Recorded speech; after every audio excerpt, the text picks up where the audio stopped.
आज 10 अप्रैल 2025 के साकार महावाक्य सुनेंगे। आज की मुरली का सार है, मीठे बच्चे अपनी उन्नति के लिए रोज पोता मेल निकालो। सारे दिन में चलन कैसी रही चेक करो, यज्ञ के प्रति कितना ईमानदार है ना। आज बाबा ने चेकिंग में ये भी एक पॉइंट ऐड करने को बोला है कि यज्ञ के प्रति कितना वफादार रहे, अर्थात बहुत सारी चीज़ें इसमें आ जाती हैं। जब हम बोलते हैं तन मन धन सब बाबा का यज्ञ में समर्पित, तो कितना हमने इसको बाबा के कार्य के लिए यूज किया। प्रश्न है, किन बच्चों के प्रति बाप का बहुत रिगार्ड है, उस रिगार्ड की निशानी क्या है। हमारा तो वही बाबा के प्रति, लेकिन बाप का भी बच्चों के प्रति है। किन बच्चों के प्रति?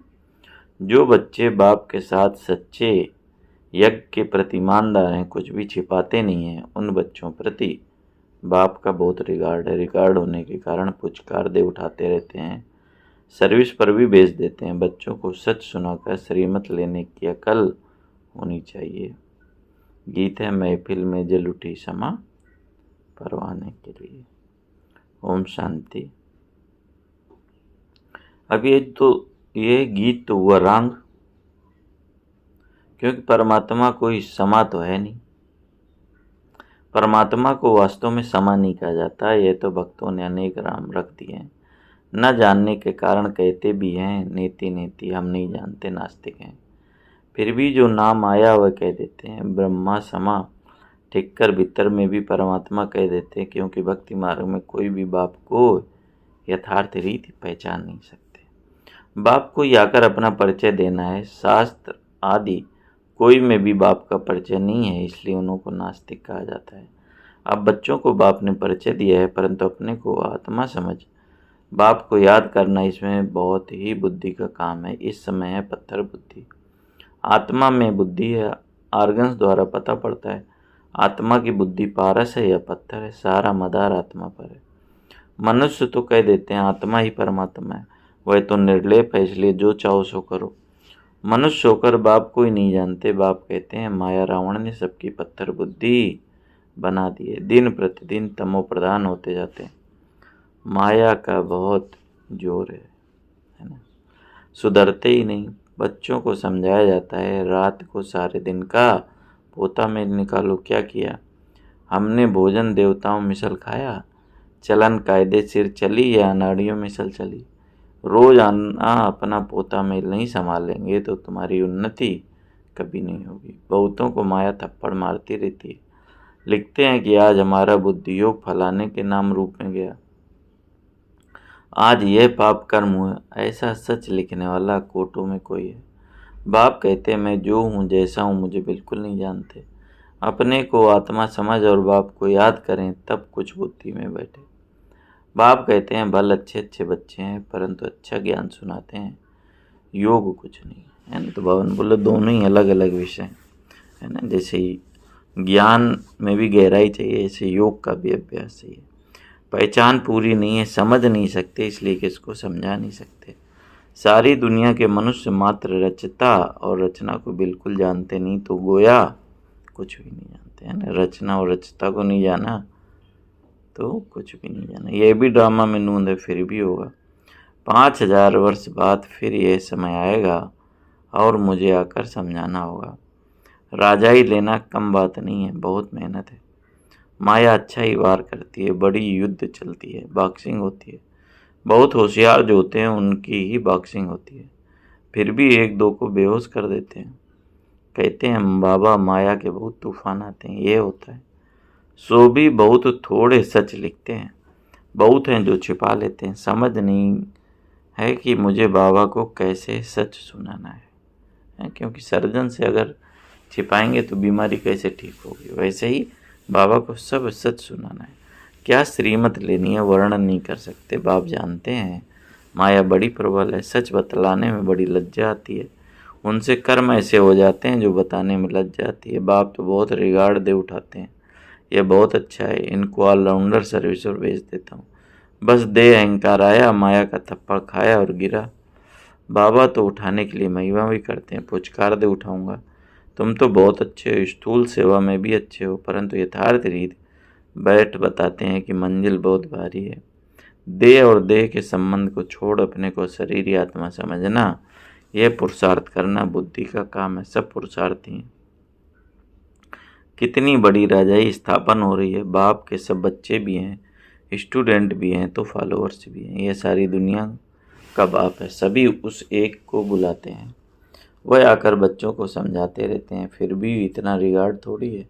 बड़े बड़े आदमी आते हैं, कितना रिगार्ड से उनकी संभाल करते हैं, कितना भपका रहता है। इस समय तो सब हैं पतित, परंतु अपने को समझते थोड़ी है। माया ने बिल्कुल ही तुच्छ बुद्धि बना दिया है। कह देते हैं सतयुग की आयु इतनी लंबी है, तो बाप कहते हैं 100% बेसमझ हुए ना।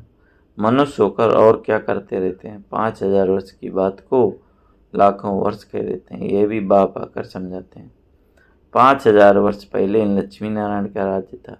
ये दैवी गुण वाले मनुष्य थे, इसलिए उनको क्या कहा जाता था, देवता। और आसुरी गुण वालों को क्या कहा जाता था, असुर। असुर और देवता में रात दिन का फर्क है। यानी क्या फर्क है, गुणों की वजह से ही उनके नाम में और पद में अंतर हो जाता है। कितना मारा मारी झगड़ा लगा पड़ा हुआ, खूब तैयारियां होती रहती हैं। इस यज्ञ में सारी दुनिया स्वाहा होनी है, इसलिए सब तैयारियां चाहिए। बम कितने निकले सो निकले, फिर बंद थोड़ी हो सकते हैं। थोड़े समय के अंदर सबके पास ढेर हो जाएंगे, क्योंकि विनाश तो फटाफट होना है ना। तो बाबा ने बोला ये बम मिसाइल ये सब जब बना रहे हैं, सब विनाश की तैयारियां। बाबा ने बोला फिर हॉस्पिटल आज थोड़ी रहेगी, किसको पता भी नहीं पड़ेगा, मासी का घर थोड़ी है। विनाश साक्षात्कार कोई पाई पैसे की बात नहीं है। सारी दुनिया की आग देख सकेंगे। साक्षात्कार होता है, सिर्फ आग ही आग लगी हुई है, सारी दुनिया खत्म होनी है। कितनी बड़ी दुनिया है। आकाश तो नहीं जलेगा, इनके अंदर जो कुछ है सब विनाश होना है। सतयुग और कलयुग में रात दिन का फर्क है। कितने ढेर मनुष्य हैं, जानवर हैं, कितनी सामग्री है। यह भी बच्चों की बुद्धि में मुश्किल बैठता है। विचार करो, 5000 वर्ष की बात है। देवी देवताओं का राज्य था ना, कितने थोड़े मनुष्य थे, अब कितने हैं। अभी है कलयुग, इनका जरूर विनाश होना है। अब बाप आत्माओं को कहते हैं कि मामेकम याद करो, यह भी समझ से याद करना है। ऐसे ही शिव शिव तो बहुत कहते रहते हैं, छोटे बच्चे भी कह देते, परंतु बुद्धि में समझ कुछ नहीं। अनुभव से नहीं कहते कि वह बिंदी है, हम भी कितनी छोटी बिंदी है। ऐसे समझ से याद करना पड़े। पहले तो मैं आत्मा हूँ यह पक्का करो, फिर बाप का परिचय बुद्धि में अच्छी रीति धारण करो। अंतर्मुखी बच्चे ही अच्छी रीति समझ सकते हैं कि हम आत्मा बिंदी हैं। हमारी आत्मा को भी अभी नॉलेज मिल रही है। हमारे में 84 जन्मों का पार्ट कैसे भरा हुआ है, फिर कैसे आत्मा सतो प्रधान बनती है। यह सब बड़ी अंतर्मुख हो समझने की बात है ना। सुनना है पहले तो ज्ञान को, फिर उसको अंतर्मुखी होकर समझना है ना। एकांत में बैठ के इसका मनन चिंतन करो कि कैसे हम आत्मा है, कैसे पार्ट भरा हुआ है, कैसे सतयुग में आते हैं, कैसे सतो प्रधान बनते हैं। तो उन्होंने बोला अंतर्मुख हो समझने की बातें, इसमें ही टाइम लगता है। बच्चे जानते हैं हमारा ये अंतिम जन्म है, अभी हम जाते हैं घर। ये बुद्धि में पक्का होना चाहिए कि हम आत्मा हैं। शरीर का भान कम हो तब बातचीत करने में सुधार हो, नहीं तो चलन बिल्कुल ही बदतर हो जाती है, क्योंकि शरीर से अलग होते नहीं। देह अभिमान में आकर कुछ न कुछ कह देते हैं। यज्ञ से तो बड़े ऑनेस्ट चाहिए। अभी तो बहुत अलबेले हैं, खान पान वातावरण कुछ सुधारा नहीं है। अभी तो बहुत टाइम चाहिए। सर्विसेबल बच्चों को ही बाबा याद करते हैं, पद भी वही पा सकेंगे। ऐसे ही अपने को सिर्फ खुश करना हुए तो चना चबाना है, तो माने प्राप्ति कुछ भी नहीं है। इसमें बड़ी अंतर्मुखता चाहिए, समझाने की भी युक्ति चाहिए। प्रदर्शनी में कोई समझते थोड़ी हैं, सिर्फ कह देते कि आपकी बातें ठीक है, यहाँ भी नंबरवार है। निश्चय है कि हम बच्चे बने हैं, बाप से स्वर्ग का विरसा मिलता है। अगर हम बाप की पूरी सर्विस करते रहेंगे तो हमारा भी यही धंधा है। सारा दिन विचार सागर मंथन रहेगा। ये बाबा भी विचार सागर मंथन करता होगा ना, नहीं तो ये पद कैसे पाएगा। बच्चों को दोनों इकट्ठा समझाते रहते हैं। 2 इंजन मिली है, कौन सी? एक तो ब्रह्मा बाबा, एक शिव बाबा। क्योंकि चढ़ाई बड़ी है ना, पहाड़ी पर चढ़ते हैं तो गाड़ी को 2 इंजन लगाते हैं। कभी कभी चलते चलते गाड़ी खड़ी हो जाती है तो खिसक कर नीचे आ जाते हैं। हमारे बच्चों का भी ऐसे है, चढ़ते चढ़ते मेहनत करते करते फिर चढ़ाई चढ़ नहीं सकते। माया का ग्रहण व तूफान लगता है तो एकदम नीचे गिरकर क्या हो जाता है, पुर्जा पुर्जा हो जाते हैं। थोड़ी ही सर्विस की तो अहंकार आ जाता है, फिर गिर पड़ते हैं। समझते नहीं कि बाप है, साथ में धर्मराज भी है। अगर कुछ ऐसा करते हैं तो हमारे ऊपर बहुत भारी दंड पड़ता है। इससे तो बाहर में रहें वह अच्छा है ना। माने ज्ञान में नहीं है, बाहर हैं, उस पर इतना बोझ नहीं है। लेकिन बाबा का बनकर अगर विकर्म करेंगे तो उसका जैसे कमाई है 100 गुना, वैसे बोझ भी है। बाप का बनकर और वर्षा लेना मासी का घर नहीं है। बाप का बनकर और फिर ऐसा कुछ करते हैं तो नाम बदनाम करते हैं, बहुत चोट लग जाती है। वारिस बनना कोई मासी का घर नहीं है। प्रजा में कोई इतने साहूकार बनते हैं कि बात मत पूछो। अज्ञान काल में कोई अच्छे होते हैं, कोई कैसे नालायक बच्चे को तो कह देंगे कि हमारे सामने से हट जाओ। यहाँ 1-2 की तो बात नहीं, यहाँ माया बड़ी ज़बरदस्त है। इसमें बच्चों को बहुत अंतर्मुख होना है, तब तुम किसको समझा सकेंगे। तुम्हारे पर बलिहार जाएंगे और फिर बहुत पछताएंगे कि हम बाप के लिए इतनी गाली देते हैं। सर्वव्यापी कहना या अपने को ईश्वर कहना उन्हों के लिए सज़ा कम थोड़ी है। ऐसे ही थोड़ी चले जाएंगे, उन्हों के लिए तो और ही मुसीबत है। जब समय आएगा तो बाप इन सब से हिसाब लेगा। कयामत के समय सबका हिसाब किताब चुकता होता है। इसमें बड़ी विशाल बुद्धि चाहिए। तो भगवान बोला कि सर्वव्यापी कहना, अपने को भगवान कहना, ये भी बहुत बड़ा पाप है, इसका भी हिसाब होगा। मनुष्य तो देखो किस किस को पीस प्राइज देते हैं, और वास्तव में पीस स्थापन करने वाला तो बाप है। बच्चों को लिखना चाहिए, दुनिया में प्योरिटी, पीस, प्रॉपर्टी भगवान की श्रीमत पर स्थापन हो रही है। श्रीमत तो मशहूर है, श्रीमत भगवान गीता शास्त्र को कितना रिगार्ड देते हैं। कोई नहीं किसके शास्त्र व मंदिर को कुछ किया तो कितना लड़ पड़ते हैं। अभी तुम जानते हो ये सारी दुनिया ही जलकर भस्म हो जाएगी। ये मंदिर मस्जिद आदि को जलाते रहेंगे। ये सब होने के पहले पवित्र, भगवान बोला 3 तरह से परिवर्तन होगा। एक तो सिविल वार होगी, है ना, आपस में लड़ेंगे धर्म के नाम पर, जाति के नाम पर, है ना। दूसरा अर्थक्वेक, प्रकृति, और तीसरा बम, परमाणु बम, है ना। तो ये सब होना है। भगवान बोला ये सब होने से पहले पवित्र होना है। ये होना लगा रहे, घर बार भी संभालना है। यहाँ आते तो ढेर हैं, यहाँ बकरियों मुआफिक तो नहीं रखना है ना, क्योंकि ये तो अमूल्य जीवन है, इनको तो बहुत संभाल से रखना है। बच्चों आदि को ले आना ये बंद कर देना होगा। इतने बच्चों को कहाँ बैठ संभालेंगे। बच्चों को छुट्टियाँ मिली तो समझते हैं कि और कहाँ जाएं, चलो मधुबन में बाबा के पास जाते हैं। ये तो जैसे धर्मशाला हो जाए। फिर यूनिवर्सिटी कैसे हुई, बाबा जांच कर रहे हैं कि फिर कब ऑर्डर कर देंगे बच्चे कोई भी ना ले आए। अभी तो क्या समझते हैं, बच्चों की वैकेशन है कहीं जाते हैं, इससे बढ़िया बाबा के घर हुआ।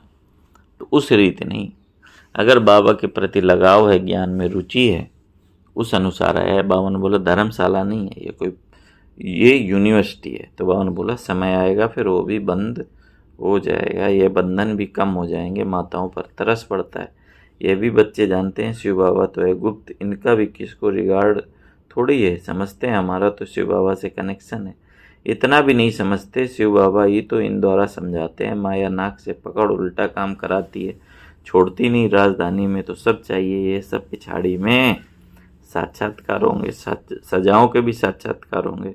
बच्चों को पहले भी ये सब साक्षात्कार हुए, फिर भी कोई कोई पाप करना छोड़ते नहीं। कई बच्चों ने जैसे गांठ बांध ली है कि हमको तो बनना ही 3rd क्लास है, इसलिए पाप करना छोड़ते नहीं, और ही अच्छी रीत अपनी सजाएं तैयार कर रहे हैं। समझाना तो पड़ता है ना, यह गांठ नहीं बांधो कि हमको तो 3rd क्लास आना है, अभी गांठ बांधो कि हमको ऐसा लक्ष्मी नारायण बनना है। लक्ष्य क्लियर रखो, है ना। अगर पहले से ही बच्चा सोच ले कि मुझे तो केवल पास होना है, और कोई बच्चा सोच ले 1st क्लास पास होना है, तो कितना उसके पुरुषार्थ में अंतर आ जाएगा। इसलिए भगवान बोला हमेशा लक्ष्य ऊंचा रखो। कोई तो अच्छी तरह गांठ बांध लेते, चार्ट लिखते कि आज के दिन हमने कुछ किया तो नहीं। ऐसे चार्ट भी बहुत रखते थे, आज वह है नहीं। बावन बोला चार्ट रखने वाले भी चले गए, है ना। तो मतलब और जो चार्ट नहीं रखते उनका क्या हाल होगा, है ना। तो इसलिए बावन बोला माया बहुत दुस्तर है, तो पुरुषार्थ में कोई भी कमी नहीं छोड़नी। माया बहुत पछाड़ती है, आधा कल्प मैं सुख देता हूँ तो आधा कल्प फिर माया दुख देती है। अच्छा, मीठे मीठे सिगलदे बच्चों प्रति माता पिता बाप दादा का याद प्यार और गुड मॉर्निंग। रूहानी बाप की रूहानी बच्चों को नमस्ते। हम रूहानी बच्चों की रूहानी बाप दादा को याद प्यार गुड मॉर्निंग, नमस्ते बाबा, नमस्ते, शुक्रिया बाबा, शुक्रिया। धारणा के लिए मुख्य सार है, अंतर्मुखी बनकर शरीर के बांध से परे जाने का अभ्यास करना है। खान पान चाल चलन सुधारना है, सिर्फ अपने को खुश करके अलबेला नहीं होना है। चढ़ाई बहुत ऊंची, इसलिए बहुत बहुत खबरदार होकर चलना है। कोई भी कर्म संभाल कर करना है, अहंकार में नहीं आना है। उल्टा कर्म करके सजाएं तैयार नहीं करनी है, गांठ बांधनी है कि हमें लक्ष्मी नारायण जैसा बनना ही है ना। तो आज सभी दृढ़ निश्चय करें। वरदान है रूहानियत की श्रेष्ठ स्थिति द्वारा वातावरण को रूहानी बनाने वाले सहज पुरुषार्थी हो। कितना सुंदर और प्यारा वरदान है कि रूहानियत की श्रेष्ठ स्थिति द्वारा वातावरण को रूहानी बनाने वाले सहज पुरुषार्थी हो। रूहानियत की स्थिति द्वारा अपने सेवा केंद्र का ऐसा रूहानी वातावरण बनाओ जिससे स्वयं की और आने वाले आत्माओं की सहज उन्नति हो सके। क्योंकि जो भी बाहर के वातावरण से थके हुए आते हैं उन्हें एक्स्ट्रा सहयोग की आवश्यकता होती है, इसलिए उन्हें रूहानी वायुमंडल का सहयोग दो। सहज पुरुषार्थी बनो और बनाओ। हर एक आने वाली आत्मा अनुभव करे कि यह स्थान सहज उन्नति प्राप्त करने का है। स्लोगन है वरदानी बन, शुभ भावना और शुभकामना का वरदान देते रहो। वरदानी बन, शुभ भावना और शुभकामना का वरदान देते रहो। व्यक्ति सारे हैं कि कंबाइंड रूप की स्मृति से सदा विजयी बनो। बाप कंबाइंड है, इसलिए उमंग उत्साह से बढ़ते चलो। कमजोरी दिल शिकस्त बाप के हवाले कर दो, अपने पास नहीं रखो। अपने पास सिर्फ क्या रखो, उमंग उत्साह रखो। सदा उमंग उत्साह में नाचते रहो, गाते रहो और ब्रह्मा भोजन करते रहो, है ना।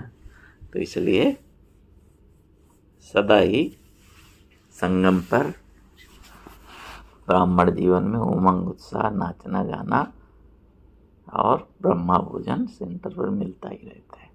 इसलिए ऐसा श्रेष्ठ समय चल रहा है, बाबा की पालना मिल रही है, तो कंबाइंड स्वरूप रहना है।